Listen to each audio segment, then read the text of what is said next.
Pada saat saudara lagi dikecewakan, pada saat saudara lagi rasanya udah malas ketemu semua orang, saudara bisa lihat file saudara. Mungkin saudara bilang, oh pastor saya gaptek, saya gak punya BlackBerry, saya gak punya iPhone. Tidak apa-apa, saudara bisa punya buku, tulis, saudara tulis aja, copy lagi. Apa yang orang pernah katakan, saudara catat. Kalau saya tulis namanya, saya tulis tanggalnya, saya tulis jamnya, saya tulis bulannya, saya tulis tahunnya. Dan saya bisa simpan. Dan waktu itu, saya biasa baca ulang. Orang-orang yang mengasihi saya, orang-orang yang memberikan pujian. Cukup 7 menit. Waktu saya baca, saya merasa saya dihargai, saya dicintai. Saya mendapatkan ada satu kekuatan yang baru. Ada orang-orang yang mengasihi kita. Mungkin itu baru 5 tahun yang lalu kata-kata itu. Gak apa-apa. Tapi paling tidak, saudara tahu, saudara dikasihi banyak orang. Dan mungkin saudara berkata gini, Pastor Ed, saya gak ada yang kirim kata-kata pujian. Yang ada kata-kata maki-maki dari suami saya. Yang ada saya diremehkan, Pastor. Gimana dong? Kalau saya gak pernah, kalau Pastor enak, banyak dapat. Bisa di-copy lagi. Saya bilang rahasianya yang kedua. Kalau saudara gak ada yang kirim sama saudara, saudara tulis sendiri buat saudara sendiri. Saudara tulis, bilang, kamu hebat sekali, luar biasa. Kamu masaknya enak banget. Terus kamu cantik sekali. Dan saudara tulis aja namanya buat saudara sendiri. Dan saudara kasih, paling tidak saya selalu katakan, kalau tidak ada yang merayakan kemenangan sama saudara, paling tidak saudara bisa merayakan kemenangan dengan diri saudara sendiri. Yang paling penting, jangan biarkan iblis menguasai hidup saudara. Dan saudara berkata, saya ibu rumah tangga yang gagal. Saya jelek, saya gemuk, saya kurus, rambut saya terlalu keriting, rambut saya terlalu lurus. Saya gak punya alis, saya gak punya bulu mata, hidung saya gak mancung, hidung saya terlalu mancung. Orang kan biasanya seperti itu. Kulit saya terlalu putih, kulit saya terlalu hitam. Kalau di Amerika semua rame-rame mau santen, kulitnya harus coklat. Kalau di Indonesia rame-rame kulitnya mau diputihin. Ya orang seperti itu gak pernah puas. Orang-orang kulit hitam yang rambutnya keriting, semuanya mau dilurusin. Orang-orang yang lurus, semuanya mau dikeritingin. Benar kan seperti itu? Hari ini saudara mengucap syukur apa yang Tuhan percayakan. Kalau kita belajar seperti itu, mungkin saudara berkata, Pastor Ed, saya rindu loh. Seperti Pastor Ed masih bisa memberikan bunga kepada istri, masih bisa ajak pergi bulan madu, honeymoon. Tahun ini kita udah pergi honeymoon yang kedua kali, padahal belum sampai bulan Juni. Itu honeymoon kita yang ke-28 kali ya darling ya. Alright. Dan saudara kasih, aduh saya pengen. Ya.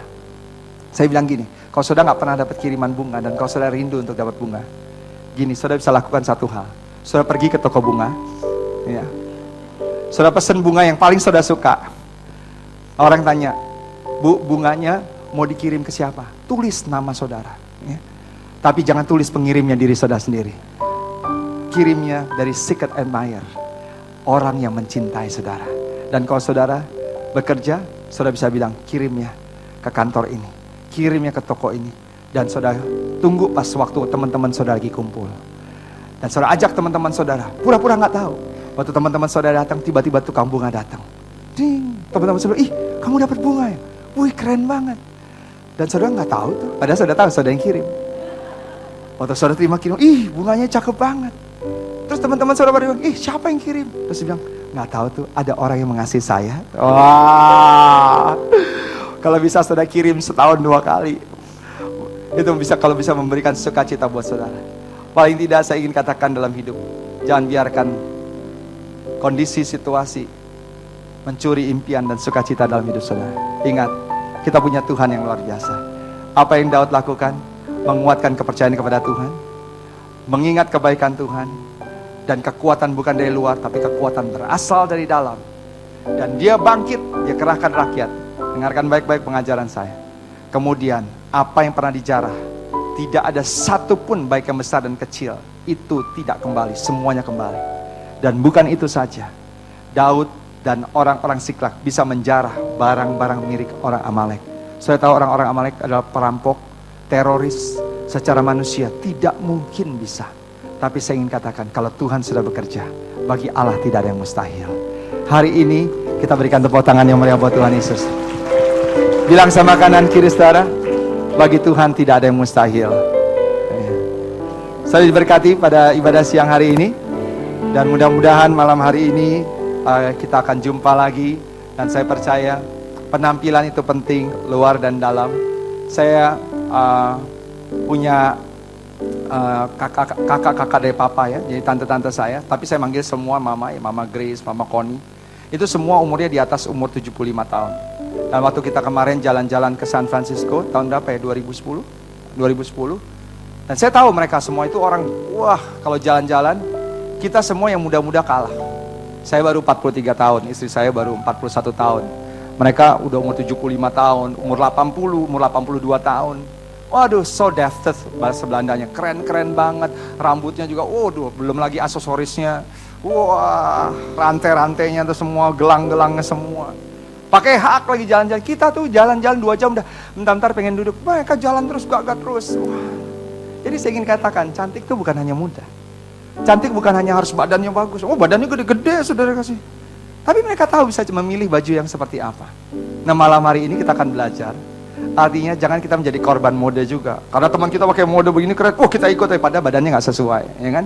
Rambut juga kita harus menyesuaikan. Dan saya percaya kita belajar. Saya bisa seperti ini karena saya punya istri yang luar biasa. Istri saya merubah hidup saya. Kata istri saya selalu begini, kamu tahu nggak? Dulu saya kenal sama kamu nggak ganteng sama sekali loh. Kamu jelek banget kamu, dia bilang. Saya bilang nggak apa-apa. Lebih baik seperti itu. Dulunya nggak ganteng, lumayan saat ini lumayan lebih ganteng. Daripada dulunya ganteng terus akhirnya jadi jelek. Dan saudara kasih, saya percaya setiap kita bisa cantik. Tapi kecantikan yang luar biasa adalah kecantikan yang dari dalam. Kalau saudara selalu bicara penuh dengan senyuman, banyak orang suka bilang ini, Pastor Ed jujur loh, kalau Pastor Ed khotbah hari Minggu, kadang-kadang ngomongnya terlalu cepat. Kedua, ilustrasinya kadang-kadang, waduh, saya nggak ngerti. Kadang-kadang pengajarannya suka membingungkan juga. Tapi paling tidak Pastor Ed, kalau Pastor Ed tersenyum, hati saya penuh dengan damai sejahtera. Jadi saya belajar untuk khotbah juga memberikan senyuman yang dari hati. Artinya, saudara juga bisa lakukan. Saya ingin katakan, kalau orang bisa melihat penuh dengan senyuman, ada satu damai dalam hidup kita. Tapi bukan senyuman Yudas, amin.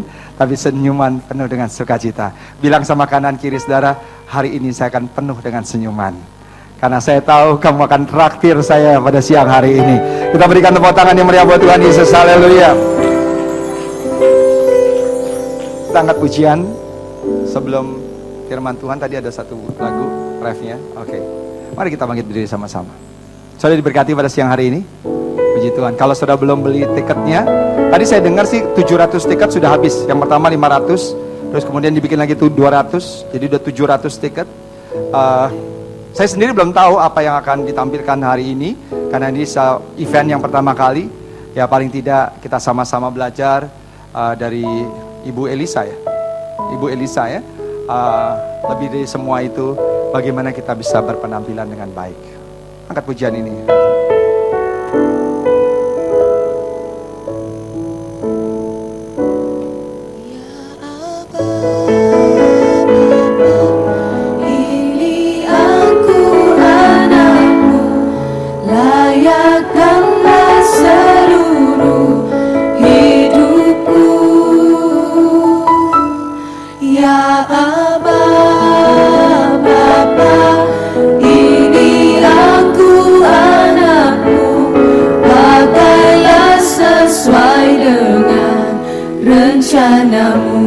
Nyanyikan lagu ini dari awal bersama-sama.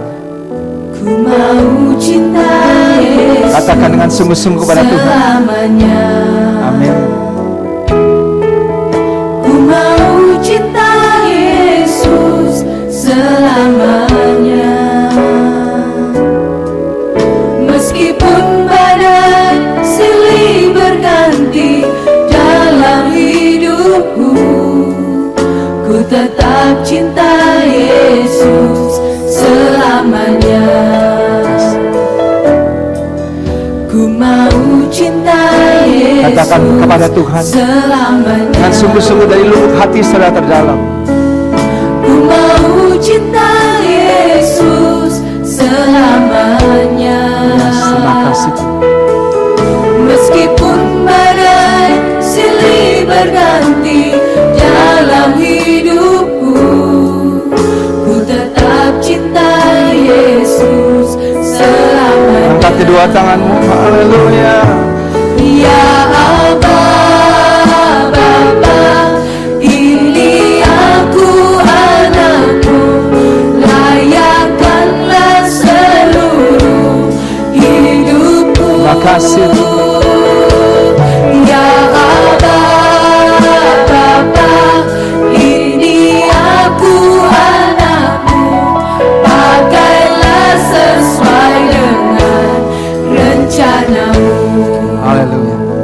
Coba saudara sebentar, perhatikan sebentar. Saya melihat banyak orang tidak berani berkata demikian.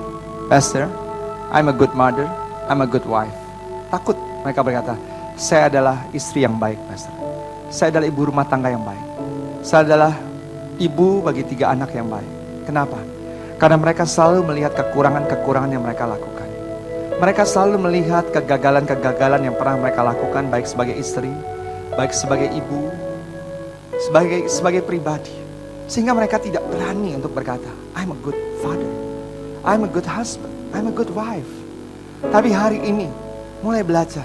Jangan fokus dengan kekurangan saudara, tapi mulai fokus dengan hal-hal yang positif dalam hidup saudara. Dan saudara bisa berkata, I'm a good wife. Saya ada istri yang baik, saya ada pribadi yang baik, saya ada ibu yang baik buat anak-anak saya. Mungkin kenyataannya belum, tapi saya percaya dengan saudara mengucapkan seperti itu, ada mendorong sesuatu kebaikan dalam hidup saudara. Yang kedua, mungkin beberapa saudara berharap suami saudara mendukung saudara, kakak, adik, kelompok sel saudara, ketua sel saudara, memberikan kekuatan pada saat saudara membutuhkan pertolongan. Tapi yang ada pada saat saudara sedang menghadapi kesulitan, mereka semua lari, semua tidak peduli. Dan saudara berkata, dulu aja kalau saya punya uang, dulu waktu saya sukses, semua ada teman-teman saya di sekeliling saya. Tapi dalam keadaan seperti ini, tidak ada lagi yang peduli dengan saya. Saudara akan kecewa, saudara akan putus asa kalau saudara punya prinsip seperti itu. Karena orang yang saudara harapkan bisa memberikan dukungan, mereka tidak selalu ada buat saudara. Karena mereka sendiri juga punya pergumulan yang masing-masing. Tapi satu hal kita belajar dari Daud, kuatkan dan teguhkan kepercayaanmu kepada Tuhan. Karena Tuhan selalu ada buat kita. Tuhan tidak pernah meninggalkan kita. Tuhan tidak pernah membiarkan kita. Tuhan hanya sejauh doa. Hari ini jangan tinggalkan tempat ini dengan keputusasaan dan pesimis dalam menjalankan kehidupan.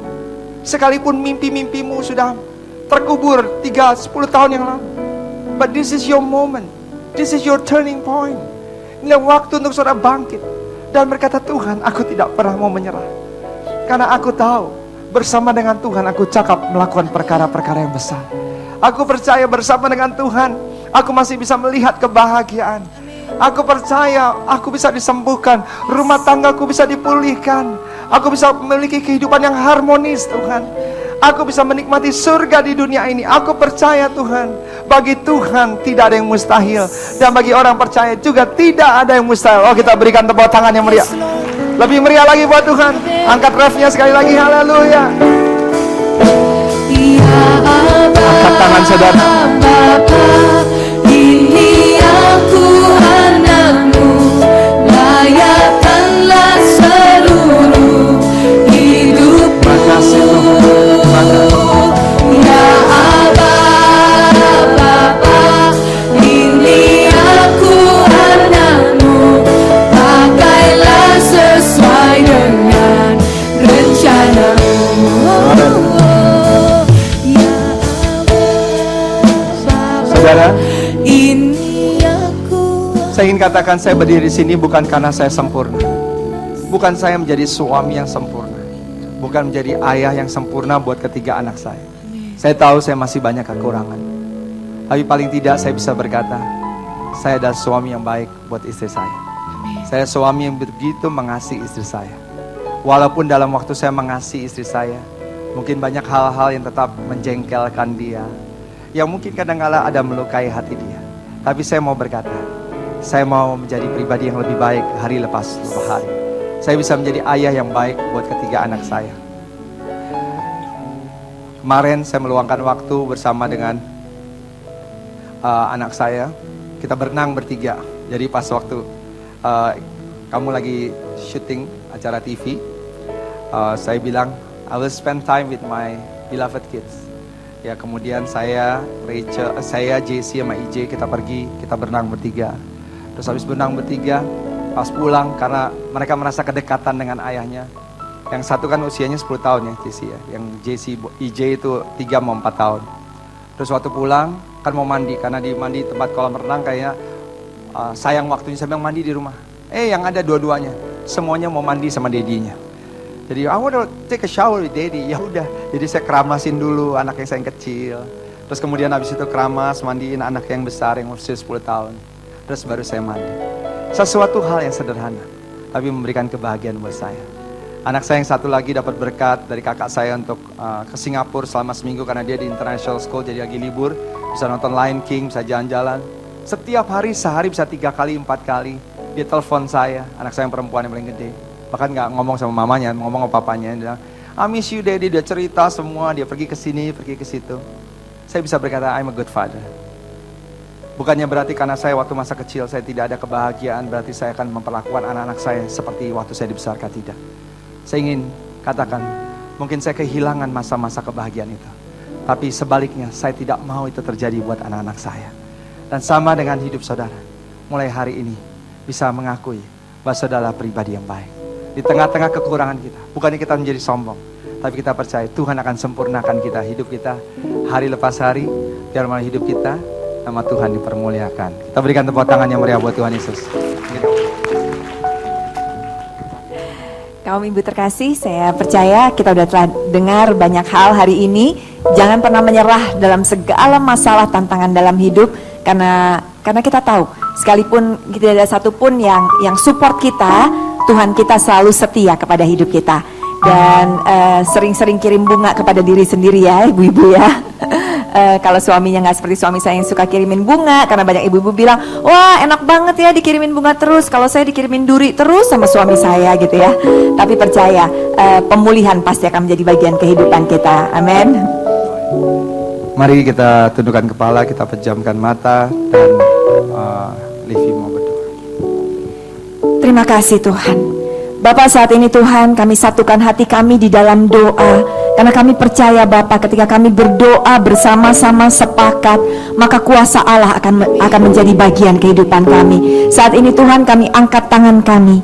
Di tangan kami masing-masing ada pergumulan kami, ada masalah kami, ada air mata kami. Tuhan, Kau Allah yang tahu persis apa yang menjadi beban berat dalam hidup kami, apa yang sedang kami gumulkan, apa yang sedang kami doakan. Dan saat ini kami angkat setiap beban kami ke arah surga, karena kami berdoa dengan iman percaya pintu surga saat ini terbuka. Tangan Tuhan mengangkat setiap beban kami, dan Tuhan mengangkatnya, dan Tuhan tidak pernah meninggalkan kami dengan tangan yang kosong. Tetapi saat ini terjadi suatu pertukaran, yang sakit mendapat kesembuhan, yang miskin Tuhan perkaya kehidupannya, yang lemah Tuhan beri kekuatan saat ini, yang butuh mujizat bagi Tuhan tidak ada yang mustahil. Dari surga turun mujizat terjadi saat ini juga. Yang butuh pemulihan percaya, pemulihan sedang Tuhan curahkan bagi kehidupan kita. Hidup kita ada di bawah hujan berkat-Nya Tuhan. Kita orang-orang yang beruntung, kita orang-orang yang luar biasa, kita orang-orang yang dikasihi Tuhan, kita orang-orang yang mengalami kemenangan demi kemenangan dalam hidup kita, karena kekuatan itu ada menyertai kita. Terima kasih Bapak untuk setiap ladies yang hadir pada hari ini, dan berkat Tuhan terus akan mengikuti kami sampai selama-lamanya. Yang diberkati katakan amin. Kita berikan tepuk tangan yang paling meriah buat Tuhan Yesus.